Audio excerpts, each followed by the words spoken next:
இயேசு கிறிஸ்துவின் இனிதான நாமத்தில் இன்றைய ஆவிக்குரிய சிந்தனைக்கு உங்களை அன்புடன் வரவேற்கின்றோம். இப்போதும் ஒரு பாடலுக்கு பின்பு உங்கள் சிந்தையை தெளிவிக்கும் ஆவிக்குரிய செய்தியை கேட்கலாம். தாசரே இத்தரணியை அன்பாய் இயேசுவுக்கு சொந்தமாக்குவோம். தாசரே இத்தரணியை அன்பாய் இயேசுவுக்கு சொந்தமாக்குவோம். நேசமாய் இயேசுவை கூறுவோம், அவரை கண்டிப்போம், மாயிருள் நீக்குவோம், வெளிச்சம் வீசுவோம். தாசரே இத்தரணியை அன்பாய் இயேசுவுக்கு சொந்தமாக்குவோம். ஆண்டவர் இரட்சகரமாக இயேசுவின் இனிதான நாமத்தினால் உங்களை வாழ்த்துகிறேன். நம்முடைய ஆவிக்குரிய சிந்தனைக்காக நீதிமொழிகள் 14 அதிகாரம் 21 வசனத்தை வாசிக்கிறேன். பிறனை அவமதிக்கிறவன் பாவம் செய்கிறான், தரித்திரனுக்கு இறங்குகிறவனோ பாக்கியம் அடைவான். தரித்திரருக்கு இறங்குகிறவன் பாக்கியம் அடைவான். பிறனை அவமதித்தால் அது பாவம் என்று வேதம் சொல்லுகிறது. வேதத்தில் நீங்கள் லூக்காவின் சுவிசேஷம் 16 அதிகாரத்தை வாசித்து பார்ப்பீங்கன்னு சொன்னா இயேசு ஒரு காரியத்தை சொல்லுகிறான். ஐஸ்வர்யம் உள்ள ஒரு மனிதன் இருக்கிறான், அவனுக்கு எல்லா வசதிகளும் இருக்கிறது. அவன் வீட்டுக்கு முன்னாடி ஒரு தரித்திரனும் மீதியான துணிக்கையில் சாப்பாடுலாம் இருக்குது, அதை எடுத்து சாப்பிடுற ஒரு தரித்திரனும் இருந்தான்னு சொல்லி 2 பேருடைய வாழ்க்கை பூமியிலே எப்படி இருந்தது, மரித்த பின்பு எப்படி இருந்தது என்பதை அந்த இடத்தில் சொல்லுகிறார். மரித்த மறுவினாடு என்ன நடக்கும் என்பது அதிலே நாம் அறிந்து கொள்ள முடியும். இப்பொழுது பார்க்கும் பொழுது இவன் நன்றாக இருக்கிறான், ஐஸ்வர்யவான். அந்த தரித்திரனை அவமதிக்கிறான், அவனுக்கு எந்த உதவியுமே செய்யவில்லை. அதுதான் பாவமாக மாறிவிடுகிறது. 2 பேருமே மறிக்கிறார்கள். அந்த தரித்திரன் அங்கு ஆபிரகாம் அடி என்று சொல்லி இளைப்பாருகிற இடத்துக்கு ஆண்டவருடைய சமூகத்துக்கு போகிறான். அந்த ஐஸ்வர்யவான் பாதாளத்துக்கு போகிறான். வேதனை, தண்ணீர் கூட கிடைக்கவில்லை. பின்பு புலம்புகிறான், பல விதத்துல போராடி பார்க்கிறான். அவ்வளவுதான், முடிந்து விட்டது, அதற்கு பின்பு வாய்ப்பு இல்லையே. பாருங்கள், காரணம் தரித்திரனுக்கு உதவுகிறவன் இறங்குகிறவன் கனமடைவான் சொல்லப்பட்டிருக்கு. ஆனால் கொடுத்த வாய்ப்பை அந்த ஐஸ்வர்யவான் பயன்படுத்தவில்லை. இன்னைக்கு நமக்கு அநேக நேரத்தில் அநேக இடங்களில் தரித்திரர்களை பார்க்கிறோம். ஏன் ஒருவேளை புதிதாக பார்த்து அவங்க எல்லாம் கேட்கறாங்க, கொடுக்கலாமா, அவங்க எல்லாம் ஏமாத்துறாங்க, நடிக்கிறாங்கன்னு நிறைய நேரத்துல நிறைய பேர் பேசுவோம், அவாய்ட் பண்ணுவோம். சரி, அது ஒரு பக்கம் இருக்கட்டும். பிச்சை கேட்கிறாள், இவங்க தொழிலே இப்படிதான் சொல்லி திட்டுவதை விட்டுவிட்டு உண்மையா நமக்கு தெரிந்து கஷ்டப்படுகிற எத்தனையோ குடும்பங்கள் இருக்கிறது, எத்தனையோ சகோதர சகோதரிகள் இருக்கிறாங்களோ, அவங்களுக்கு உதவி செய்யலாமே.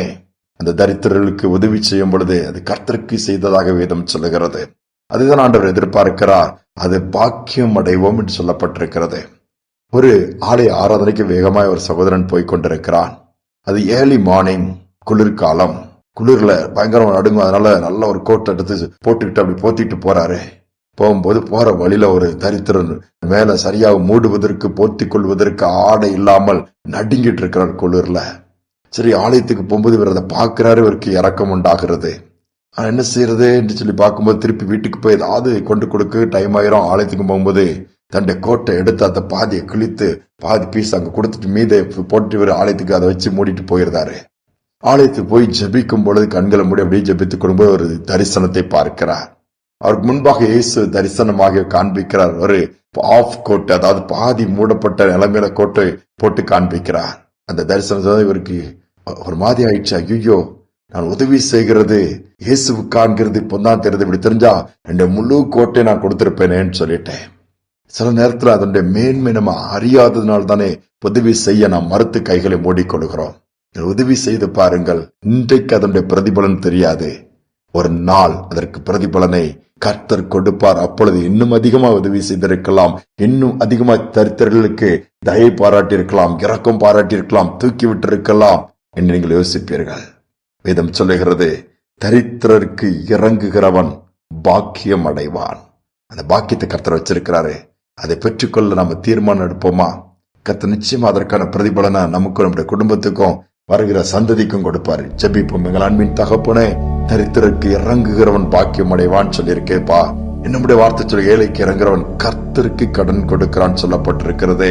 இந்த வார்த்தைகளின் படி எங்கள் வாழ்க்கையிலும் மற்றவர்களுக்கு நாங்கள் உதவி செய்கிறவர்களாய், மற்றவர்களுக்கு இறங்குகிறவர்களாய் அப்படிப்பட்ட சுபாவம் எங்களுக்குள்ள உண்டாக்கட்டும். அப்படிப்பட்ட குணநலன்கள் எங்களுக்குள் பெருகட்டும் அப்பா. பிறரை அவமதிக்கிறாய், மற்றவங்களை இன்சல்ட் பண்ணி காயப்படுத்தி அசட்டை பண்ணுகிற காரியங்களை எங்களை எடுத்து போடுங்கப்பா. அநேக நேரம் மற்றவங்களை அற்பமா அணிர்தோம், உதாசீனப்படுத்துறோம், ஒரு மாதிரி பேசுறோம், இவங்கெல்லாம் ஒரு இதான்னு சொல்லி நாங்க அநேகர் அந்த தவற பண்ணுகிறோம்ப்பா. அப்படி பண்ணாதபடி மேன்மையாக நினைக்க, மற்றவர்களுக்கு உதவி செய்யக்கூடிய இருதயம் எங்களுக்கு உண்டாகட்டும். இதை கேட்டுக்கொண்டிருக்கிற ஒவ்வொருக்கும் அந்த கிருபையை கொடுங்க. துதிக்க நம்ம மேலாவுக்கு செலுத்துகிறோம் இயேசுவின் நாமத்தில் பிதாவே, ஆமேன், ஆமேன். நாம் இறங்கும் பொழுது, தரித்திரருக்கு நாம் உதவி செய்யும் பொழுது கர்த்தர் நமக்கு இறங்குவார், உதவி செய்வார், பாக்கியம் அடைவோம். சிந்தனையோடு நாளை தொடரும். மீண்டும் நாளை தினம் சந்திப்போம். என் பொருள் யாவும்